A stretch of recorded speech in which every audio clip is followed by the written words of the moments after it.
అద్భుతంగా ఉంది. మరో కీలకమైన పరిణామం ఎంజీ రావు గారు, చైనా ఫారెన్ అఫైర్స్ మినిస్టర్ వాంగ్ యీ 2 రోజుల పర్యటనకు భారత్ వచ్చారు. మన విదేశాంగ మంత్రి జయశంకర్తో కూడా భేటీ అయ్యారు. ఎందుకు చైనా విదేశాంగ మంత్రి భారత్లో పర్యటిస్తూ ఉన్నారు? ఏంటి వ్యూహం ఏంటి? అండ్ దీనికి అమెరికా ప్రతిస్పందన ఏ రకంగా ఉండే అవకాశం?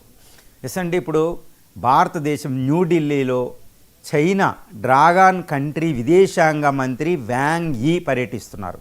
ఇది 2వ రోజులోకి ఈరోజు ఎంటర్ అయింది.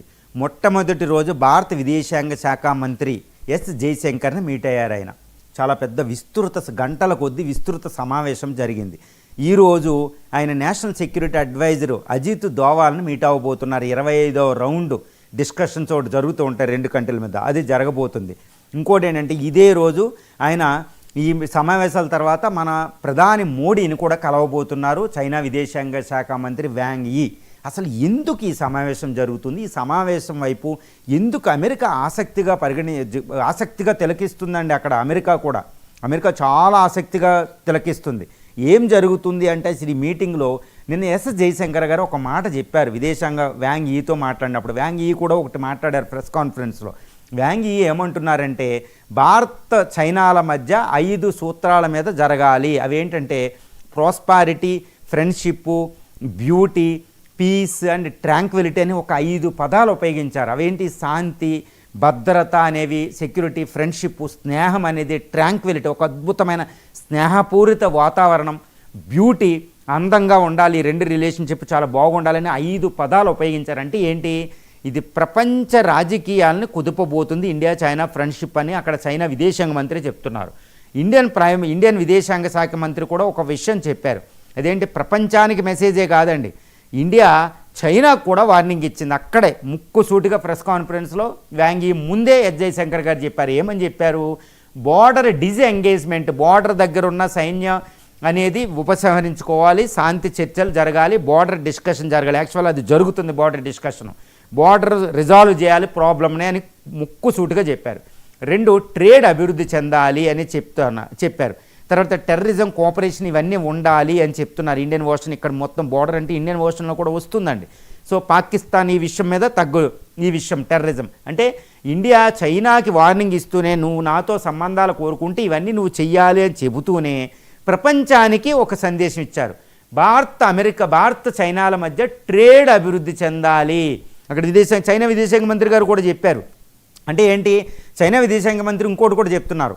అక్కడ బల్లియింగ్ అంటే మన బెదిరింపుల్ని, చైనాని ఇండియాని కలిసి బెదిరిస్తున్న ట్రంప్, ఆయన బెదిరింపులకి మనం లొంగకుండా సహకరించుకుందాం అని చైనా విదేశాంగ శాఖ మంత్రి చెప్పారు. ఈ విషయం మీద ట్రంప్కి అక్కడ చాలా భయం. ఎందుకంటేనండి ఇండియా చైనాలు అంటే ప్రపంచ జనాభాలో సుమారు ఇండియాలో 17% ఉంటే అక్కడ 15%, 37% పాపులేషన్ కలిపి ఎక్కువ భూభాగం ఉండి ఫాస్టెస్ట్ గ్రోయింగ్ ఎకానమీస్. ఫ్యూచర్ అంటేనే ఇండియా చైనాదండి. 21st సెంచరీ అంటేనే ఇండియా చైనాది, 22వ సెంచరీ కూడా.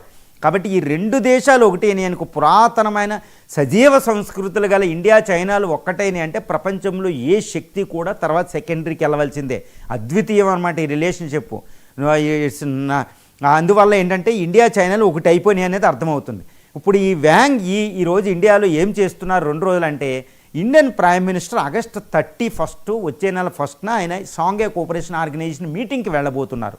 కాబట్టి ఈ మీటింగ్ కావాల్సిన అంతా సెటప్ చేస్తున్నారు ఆయన. ఎందుకంటే ఇండియా అక్కడికి వెళ్తేనే SCO సక్సెస్ అవుతుంది.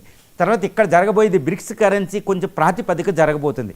పుతిన్, జిన్పింగ్ తర్వాత Indian prime minister Modi meet అవుతే రిక్ అమల్లో రివైవల్ అవుతుందండి. ఇది రష్యా, ఇండియా, చైనా అనే గ్రూపు. తర్వాత బ్రిక్స్ దేశాలు స్ట్రెంగ్తన్ అవుతాయి, SCO స్ట్రెంగ్తన్ అవుద్ది. తర్వాత ఇదే సెప్టెంబర్లో క్వాడ్ మీటింగ్ అవ్వబోతుంది. అంటే అమెరికాకి కాస్త ఇండియాని దూరం జరిపితే అక్కడ చైనాకి ఈజీగా ఉంటుంది అనమాట, లేకపోతే ప్రాబ్లం అనమాట. సో వెస్ట్రన్ కంట్రీస్ నుంచి ఇండియాని దూరం పెట్టడానికి, స్నేహం వీళ్ళ పెంచుకోవడానికి ఇండియా చైనా ట్రేడ్ మనకేంటి ఉభయతారకం, మ్యూచువల్లీ బెనిఫిషియల్ అనమాట.